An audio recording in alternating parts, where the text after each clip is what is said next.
AM Savannah with Bill Edwards on News Radio 97.7 and 1290 AM WTKS.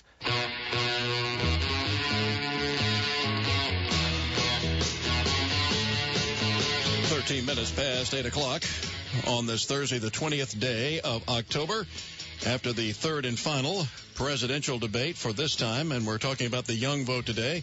One of our favorite millennials on the line, Emory University student Josh Goodman, who fortunately is still not in the witness protection program. One of the, what was it, Josh? One of the 3 Republicans on campus, is that right? Yeah, I think there's 4 now. 4? Oh, great. I found another one.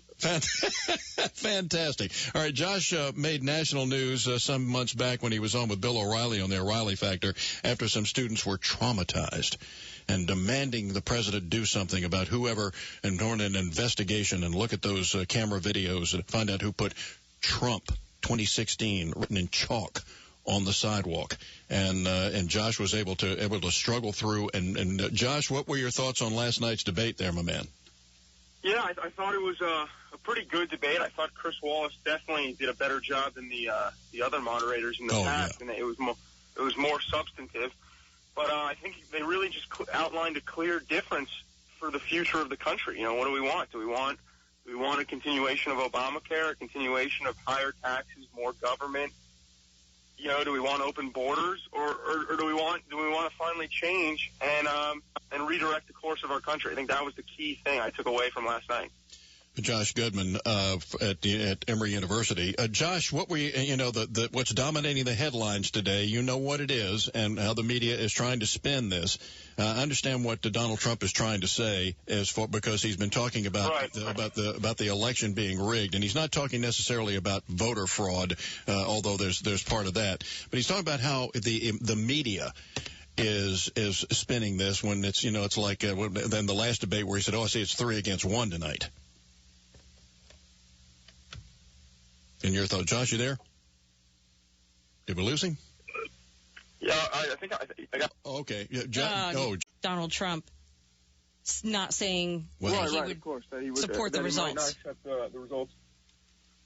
What are your thoughts on that? Well, I mean, I think it's interesting because it's funny. I had just learned about it in a political science class. We studied it pretty in depth. In 2000, Al Gore and the Democrats, they didn't really accept the results. I mean, they had won the popular vote by a few hundred thousand, but our process, as everyone knows, it goes through the Electoral College, and George Bush won the state of Florida, and they sued, and there was a pretty big lawsuit, of course, and many Democrats for years questioned the legitimacy of President Bush, and that was kind of a cloud that hung over his head. So I think it's pretty hypocritical to now that Trump is saying that if there is massive voter fraud or massive or some sort of massive corruption with the Clintons in this election, that he would question the results or possibly file a lawsuit. I don't really have a problem with that, to be honest with you, because as we've seen, I don't think the Clintons are the most honest people in the world. Yeah, I know. I'm glad I'm sitting down for that.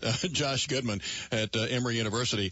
Josh, I think what he should have driven home more than anything else is not only the WikiLeaks stuff last night, but also Project Veritas. These guys that went undercover and found out that the DNC completely complicit in hiring these thugs, and all to the knowledge of Hillary as well as Barry Soetoro, sometimes known as Barack Obama, to disrupt Trump rallies, and the media focusing on that and saying how bad these people are when actually they're hired thugs. And then the guy goes on to say, and we've been bussing voters in for 50 years, and it's not going to change. No, yeah, I totally agree with you. I would have. He did hammer this home, but I would have maybe gone even further with it, because what's really disappointing is how you had networks like CNN cover the rallies at Trump, the violence at Trump rallies nonstop, wall-to-wall coverage, making an indictment on Trump voters as if they're somehow violent, evil people. And it turns out the people who were causing the rallies the violence in the Trump rallies were Democrats themselves, and now they won't cover that. So they had wall-to-wall coverage when it was violence at Trump rallies and when people thought it was Trump people instigating it. But when we find out it's paid operatives by the Democratic Party instilling the violence and possibly injuring people, they won't cover it. It's really amazing, and it shows the corruption in the media, in my opinion. Right, Josh Goodman at Emory University, and Josh, we're losing you again a little bit, but I think what was your favorite part, and what did you dislike the most?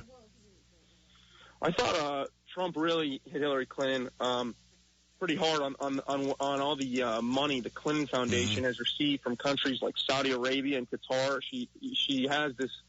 She explained how pro-women's rights she is and how pro-gay rights she is. Yet those are countries that throw gays off cliffs. They stone women. They have brutal laws that oppress both of those groups. And yet her foundation has received millions and millions of dollars for who knows what. We don't know because of course the emails have been deleted and we don't know all the pay-for-play things that went into account there. Mm-hmm. And what did you dislike the most? What did I dislike the most? I dislike obviously the media coverage over that one line. I thought it was pretty over whether Trump would accept the results because it was a pretty substantive debate. They outlined that both of them outlined the clear differences. I thought Hillary Clinton explained that she's for 4 more years of the Obama policies, 4 more years of higher taxes, 4 more years of Obamacare. And it's worked so well so far. Opening the border, and yet the only thing that I've seen on the debate, and I'm sure if you watch CNN, MSNBC, the only thing they'll talk about today is that one line by Trump that if there is massive voter fraud, he will question the results. Indeed. Josh, we appreciate it. We're going to stay in touch with you, pal. Thank you very much. Yeah, thanks for having me on. No, always a pleasure. Josh Goodman, Emory University junior, I believe, and the final presidential debate. And his thoughts on the debate, and we're going to keep up with the millennials as to what they think. And we're going to get a follow-up from Charlotte Norsworthy because they're doing a poll. The Red and Black newspaper at the University of Georgia is doing a poll today to see who won the debate. And we have a poll on our blogs at newsradiosavannah.com. So go there and vote. 20 minutes past 8, going to get you updated on weather, traffic, and sports. And then SEMA's Dennis Jones on FEMA and the status of assistance for Hurricane Matthew victims next. And weather together now on WTKS Savannah. Traffic still moving slow on 516. There's a crash westbound at Veterans Parkway. As usual, heavy and slow traffic on I-16 from Boulder Parkway past I-95 toward Dean Forest. Also watch for a crash on Liberty Street and Barnard Street. Abercorn heavy and slow past King George and down toward Veterans Parkway as usual. Heavy and